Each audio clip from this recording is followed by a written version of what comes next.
गांडीव धनुष्य अर्जुनानं महाभारतात वापरलेलं शस्त्र, पण आधुनिक भारतात एका वेगळ्याच कारणानं ते चर्चेत आलंय. AI टूल असलेल्या गांडीवकडे शत्रूंविरोधातलं डिजिटल वेपन म्हणून सध्या पाहिलं जात आहे.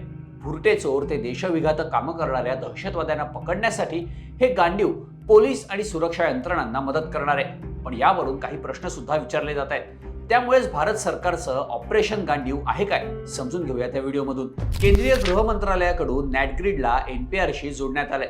आता नॅटग्रिड आणि NPR म्हणजे काय ते आधी समजून घेऊयात. NPR म्हणजेच नॅशनल पॉप्युलेशन रजिस्टर. यामध्ये 119 करोड भारतीयांचा सगळा डेटा स्टोअर करण्यात आलाय. भारतात 6 महिन्यांपेक्षा जास्त काळ राहणाऱ्या लोकांची म्हणजेच भारतीय आणि परदेशी नागरिकांची माहिती या NPR मध्ये आहे. भारतीय नागरिकत्व कायदा 1955च्या सेक्शन 18 आणि नागरिकत्व नियम 2003 नुसार हा सगळा डेटा गोळा करण्यात आलाय. 2010 पासून हा डेटा गोळा करायला सुरुवात झाली आणि 2015 मध्ये हा डेटा शेवटचा अपडेट करण्यात आला. NPRला नॅशनल रजिस्टर ऑफ सिटीजन म्हणजेच NRCची पहिली पायरी समजलं जातं. याच NPRला आता नॅटग्रिड सोबत लिंक करण्यात आलंय.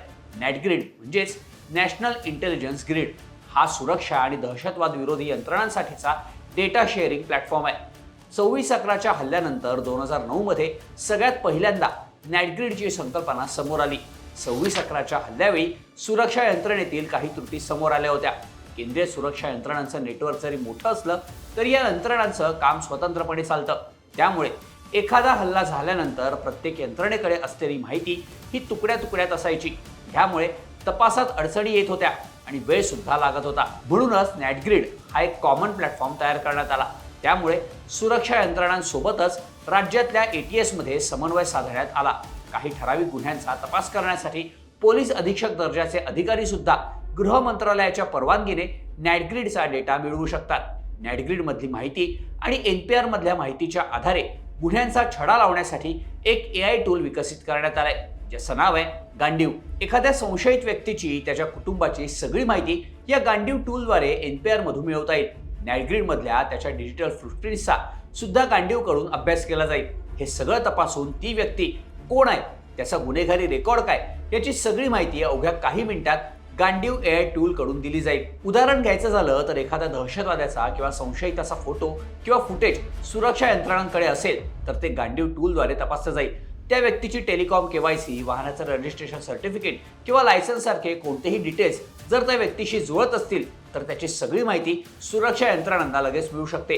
2020 मध्ये नॅटग्रिड आणि NCRB मध्ये एक सामंजस्य करार झाला, ज्यामुळे नॅटग्रिडला चोरीच्या वाहनांवरील FIR आणि इतर गुन्हेगारी अहवालांची माहिती मिळवता येते. 26/11च्या मुंबई हल्ल्याआधी पाकिस्तानी वंशाचा अमेरिकन नागरिक आणि लष्कर-ए-तैयबाचा दहशतवादी डेव्हिड हेडली अनेक वेळा भारतात आला होता. त्याने हल्ल्यातील ठिकाणांची पाहणी केली होती.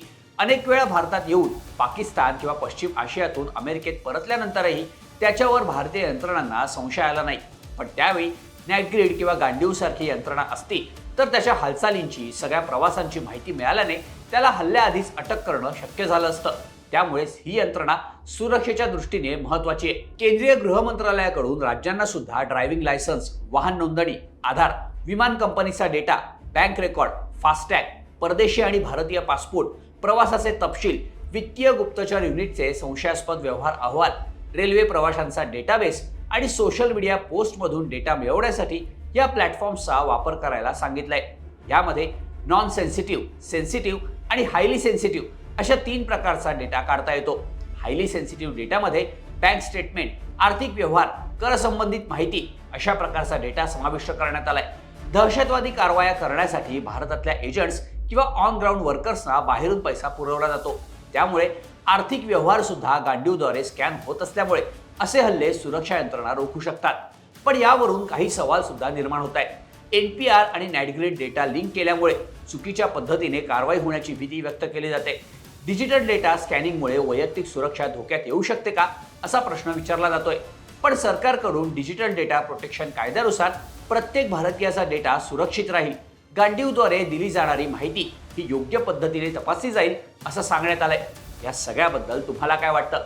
याबद्दलच्या तुमच्या प्रतिक्रिया कमेंट करा आणि अशाच माहितीपूर्ण व्हिडिओसाठी HBT मराठीला सबस्क्राईब करायला विसरू नका.